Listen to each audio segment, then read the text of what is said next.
안녕하세요. 투자하는 김상사입니다. 1억 6천 주고 산 아파트가 1억이 하락했다는 제목. 중간에 8글자를 빼먹긴 했는데 일단 1억 6천짜리 아파트 하면 어떤 이미지가 떠오르죠? 사진으로 한번 보여드리도록 할게요. 거실은 이렇게 생겼어요. 제가 한참 젤다의 전설 할 때 사진이죠. 두 번째 사진은 입주할 때 찍은 건데 주방 사진이에요. 냉장고 칸도 2칸이나 있고 아일랜드 식탁도 있죠. 세 번째 사진은 드레스룸 사진이에요. 시스템 선반 형식으로 잘 갖춰져 있죠. 네 번째 사진은 작은 방에 있는 붙박이장 사진이죠. 붙박이장도 무상으로 제공됐어요. 이 사진은 침실 사진인데 파우더룸도 있고 드레스룸은 저 안쪽에 숨겨져 있죠. 지하 주차장 당연히 있고 주차 안내 시스템도 잘 설치가 돼 있어요. 헬스장도 있죠.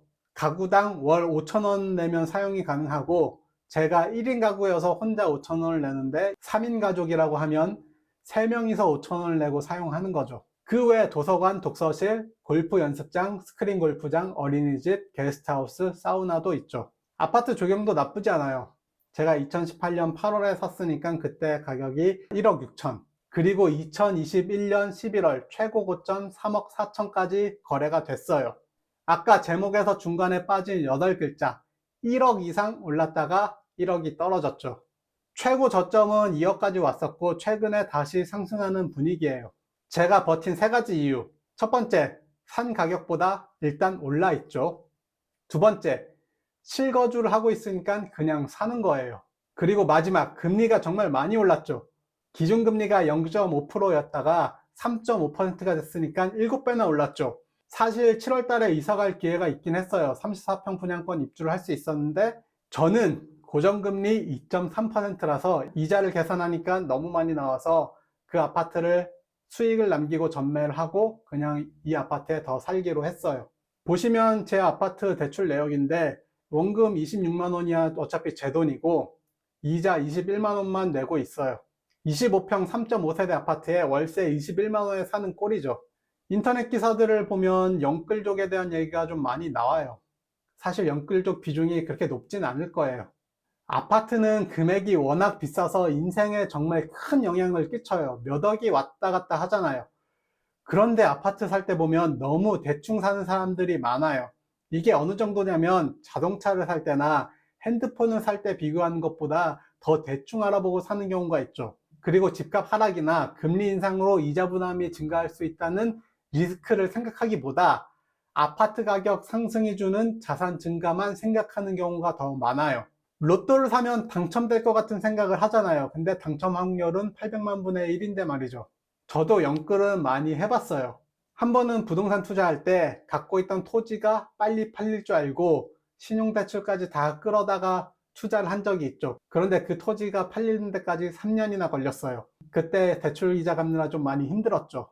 그런데 영끌을 할 거면 정말 최악의 상황을 생각하고 그 최악의 상황에 대처할 대책이 있어야 돼요. 예를 들면 제가 지금 25년도에 입주할 분양권이 하나 있어요.